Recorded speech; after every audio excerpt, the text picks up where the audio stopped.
Hey, this is JP and welcome back to my YouTube channel. Today I want to talk about my reading goals for 2024 and discuss a bit what I want to do for next year.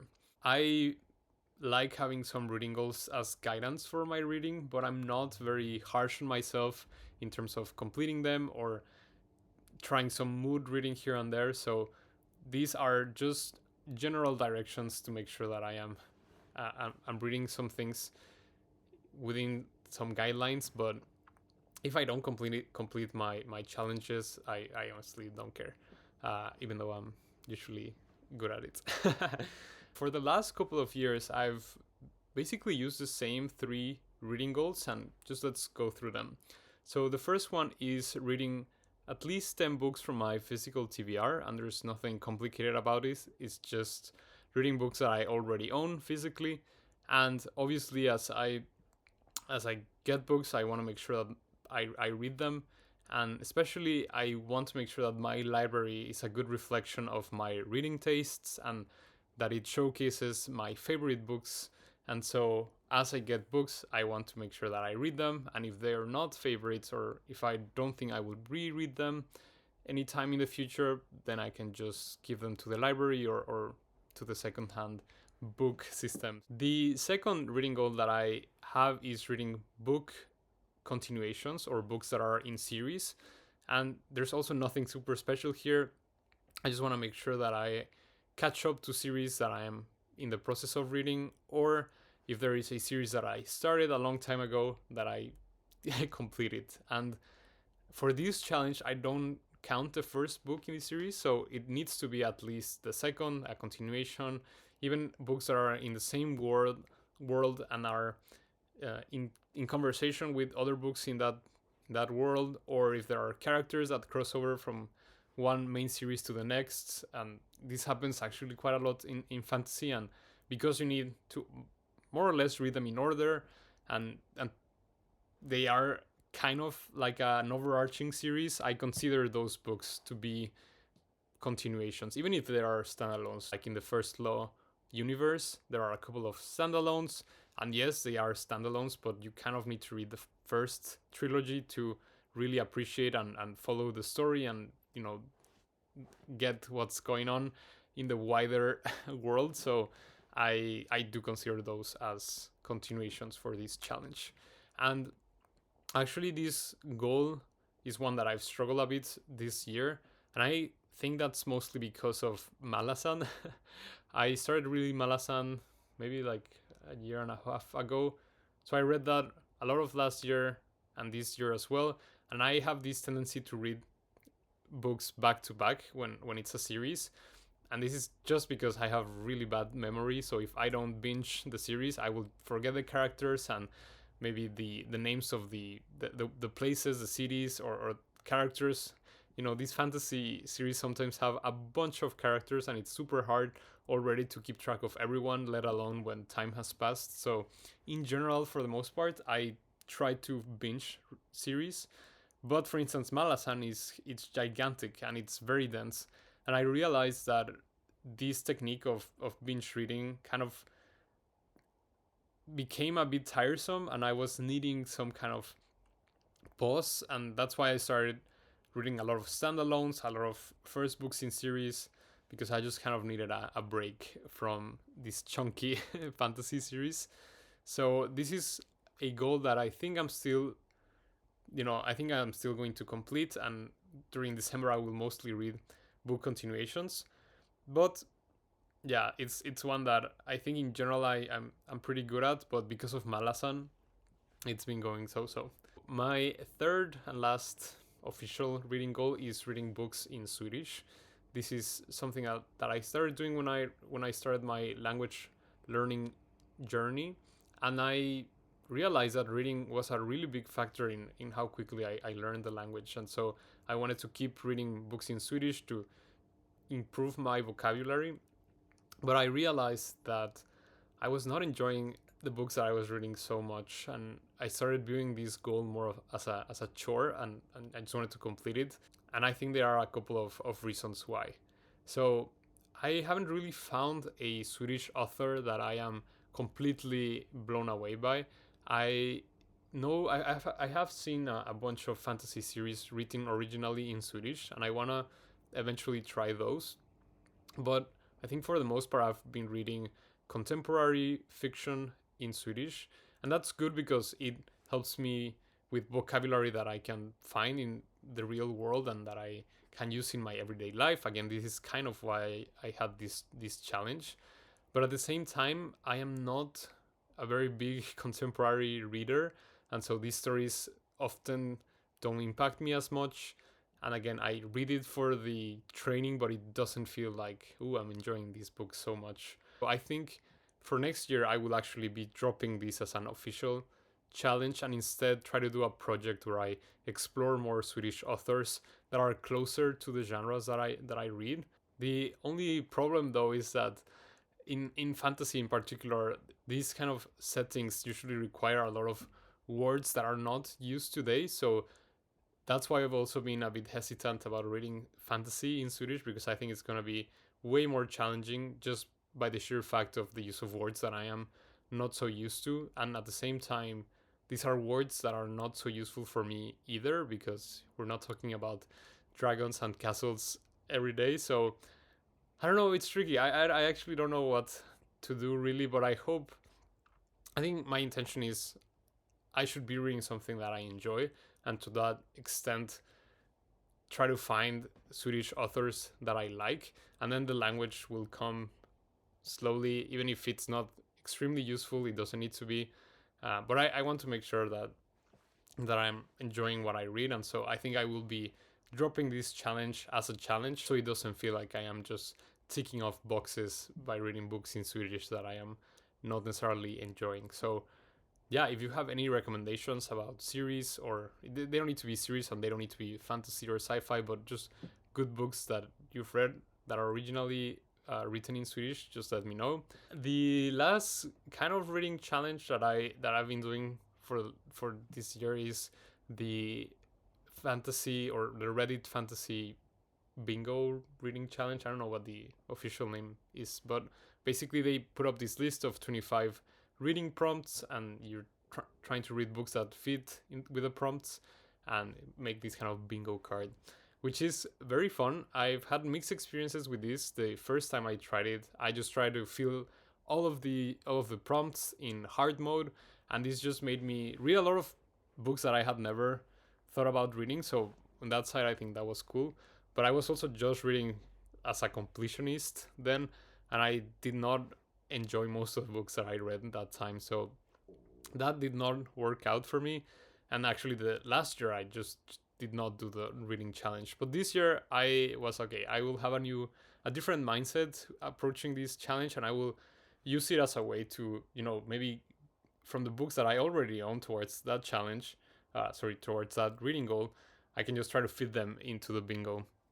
And that's basically what I did. I actually had so much fun rearranging books in the bingo card. So maybe you read a book that fits many prompts, or you already had checked one prompt, but then if you read something else, you can move that to another prompt. I think this kind of puzzling thing is super fun. So I will probably try to do that next year as well, even though, again, it's not a super official challenge. I don't even submit what I read, because you can, I think, win a prize, or maybe not, I don't know. But I don't send my ballot or my bingo card.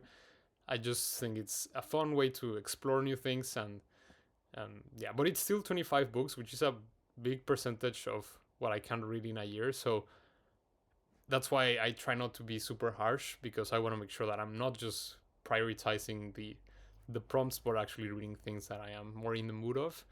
But yeah, this is probably happening next year again, and I think it goes from April to April, or something like that. So it's not January to December, which is a bit strange. But next year I will make a video talking about the books that I read mostly this year for the bingo reading challenge, and I will share more thoughts on that then. So let's talk about 2025, which is crazy. I have nebulous plans. I don't plan my reading so that far in advance. Because I have these challenges, I do have like a rough schedule of like, next month I want to read these three books, and it's more of a list of, okay, these books are working towards my goals, so I don't need to read them in that particular order, but I just know it's kind of like a mini TBR, and then I can pick books from that based on how I'm feeling and what feels exciting. I also try to move around genres so that I'm not just reading fantasy 5 books in a row, but rather blending. Okay, I read a fantasy and then I read a sci-fi, and then putting like a horror or like a book in Spanish here and there. So I do like doing that, and yeah, I think for the most part, I want to focus next year in completing some series, and as I said, reading more of my physical TBR. I think I'm going to be lowering the amount of books that I put in each challenge, and that's mostly to promote or encourage me to do a bit more mood reading. As I said, I don't really punish myself for not sticking to my plans, and they are just like general guidelines. But since I know I'm pretty confident that I can read a lot of books that are working towards my goals, I think the actual number that I put on the challenge doesn't matter so much. So instead, I think I want to prioritize a couple of projects. And what I mean by that is, let's say I have a couple of ideas, so I don't want to spoil everything, but let's say I want to have a month where I just read sci-fi from the 1990s, and I have I don't know, 3 books that I've been meaning to read that kind of fit this description, and I can make a video for that. So I think I want to make more of these kind of intentional projects of conscious reading in like a theme. That is kind of the goal next year. So as I said, I will be removing the reading X amount of books in Swedish, but rather maybe do a project where I explore a couple of series in Swedish and see if one of them is exciting and I want to continue that. So that could be, for instance, a project, but you see how the mentality is a bit better. So that's going out, and then I'm still keeping the reading books that I own. But again, that one is kind of just in the background since I usually am pretty good at that. So that's staying, but it's also not really challenging to complete that goal. And then, yeah, let's talk about series, because I do have some plans here. There's 2 series that I want to make sure I finish next year. So the first one is Malasan.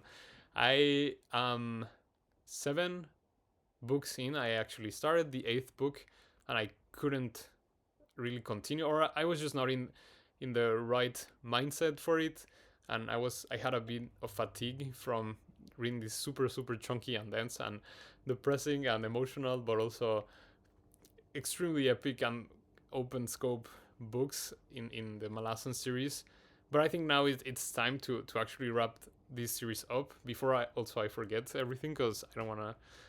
I feel like if I wait, if I start waiting a couple more months, I will start forgetting things. I even watched a couple of recap videos recently, so I'm feeling ready to pick up my Malasan journey. So I need to read book 8, and then books 9 and 10 I've heard are best to be read back to back, because they're more like 2 parts of the same big book, which is crazy because that in itself is more than 2,500 pages maybe.